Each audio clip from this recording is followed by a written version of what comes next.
guys, Dante the Storyteller here. I'm reading a story called The Girl He Left Behind by Taylor Purvis. I want you to know I stutter with my readings and stuff, so I'm sorry. Anyways, let's get started. Here we go.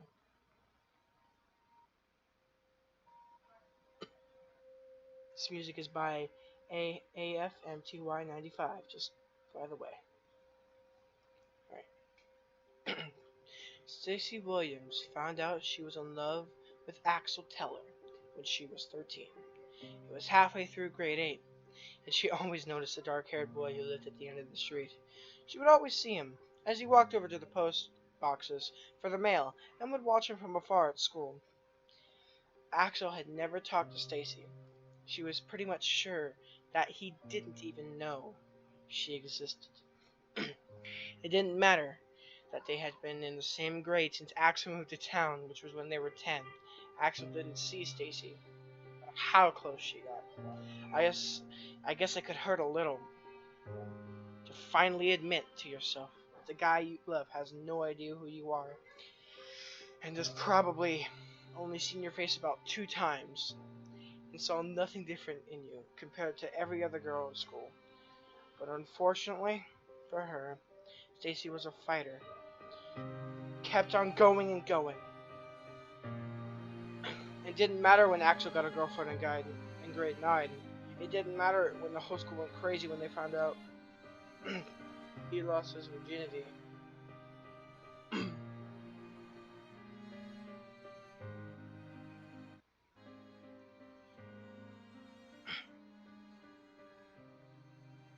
And it didn't matter when he kissed girls right in front of her, unknowing of the heart he was breaking.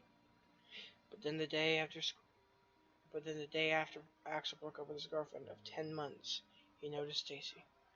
Not because he thought she was beautiful or thought that she was funny, kind, and smart. He didn't notice her because she had completely fallen in love with him. He noticed her because she was there. He noticed her because she looked easy. And Stacy thought nothing of it. Stacy was happy. Stacy was content. Axel would use her, and she didn't even bat an eyelid. She was so unaware of the fact that all she was doing was digging herself a hole that she couldn't get out of. That was only going to get her heart broken. Stacy was a fighter.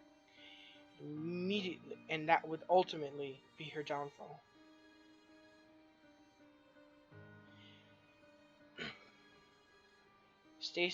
Stacy should have realized she didn't have a chance when Axel didn't know where she lived. The day had been pure for her. Excuse me, I'm not sure on words. Not only had Axel broken up with Melissa Kane, who he had been dating for months, but he had finally noticed Stacy. It was in the cafeteria where Stacy was wearing a summer dress that had stopped a few inches down her thigh and wedged boots on. She felt pretty. She was sitting with her friends who, like herself, were members of the cheerleading team. Stacy saw him the second he walked into the cafeteria. He looked angry, tired, and annoyed all at once. His hands were running down his face, and looked over at the table where his friends sat. They hadn't noticed Axel yet, and after the rough breakup, he wasn't sure that he wanted to be around them just yet. So he looked around the cafeteria, and his eyes met with Stacy's. Stacy had never been happier when he began to walk towards her. She felt lighter, like she was floating. Her heart was beating a fast rhythm, and her palms began to get sweaty from nervousness. Axel stopped in front of her table, still staring at Stacy, and said, "You wanted to get out of here?" That was all Stacy needed to hear. She glanced around at everyone else and slowly nodded, the corner of her lips curving up into a smile. She stood up from her seat, grabbing her bag and walking over to Axel. She didn't notice Melissa Kane walked into the cafeteria. She didn't notice how angry Melissa was. She didn't notice when Melissa walked over to the table filled with Alex's friends and began to talk to them. She only noticed that his hand was wrapped around hers, and he pulled them both out of the school into the parking lot. Stacy felt completely weightless. There was this excitement in her chest at sneaking out of school with a boy she barely knew.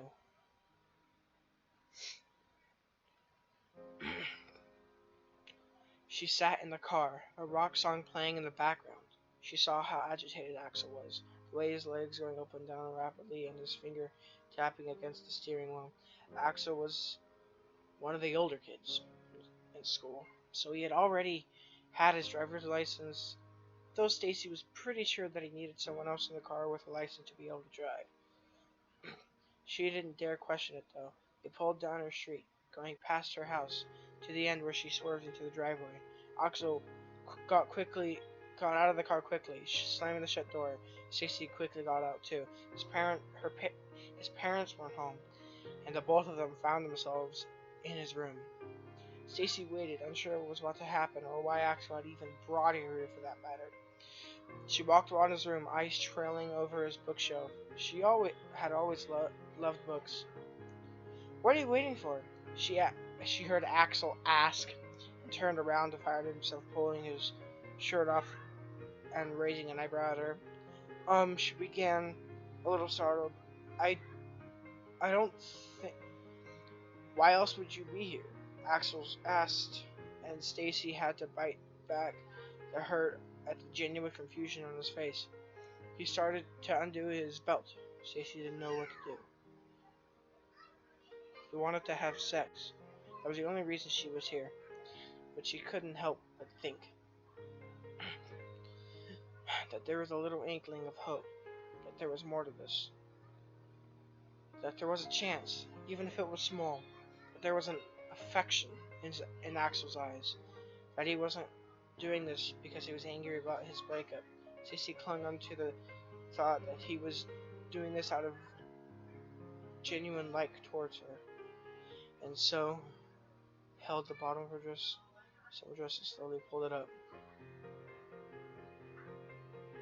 Well, guys, I believe... Oh, no. Sorry. Stacy and Axel lay on top of the bedding, covering their bodies as the sun began to set in the distance. Neither of them spoke. For that, Stacy had been thankful. She licked her lips nervously and looked up at the ceiling, her eyes trailing over the different patterns and faces they made up in their mind. "Thanks," Axel said quietly, after the euphoria of the moment had gone. Both of them didn't really know what to do. Axel seemed almost hesitant to talk, and that only made Stacy more awkward. "It's okay." She cleared her throat and glanced over at him from the corner of her eye. I think you should go," he said, and Stacy nodded slowly. She pulled herself up from the bed, reaching down to the floor to grab her clothes that had been strewn across the room. She slid them on and tried to bite back the feeling of how dirty she felt. Axel was laying across the bed, eyes on the ceiling, and a blank look on his face. He suddenly looked over at Stacy, and their eyes met, for just a brief moment. Stacy saw the regret on his face. She quickly finished getting dressed and stepped at the door to his bedroom, turning back to see Axel still looking at her. We can do this again sometime, yeah?" he asked. Because Stacy wasn't perfect, she nodded her head and slipped out of the house as if she was committing a crime. And to her in that moment, it felt like one. Routine were something that everybody had. Same old routines, such as setting your alarm clock so that you wake up at the same time every morning to get to school, or that you go in the shower, clean your teeth, and get dressed, and then have breakfast. And it's in that order every day for the rest of pretty much your whole life. Alright, that's where I'm going to end it, guys. Thank you so much for watching and reading with me. Peace out.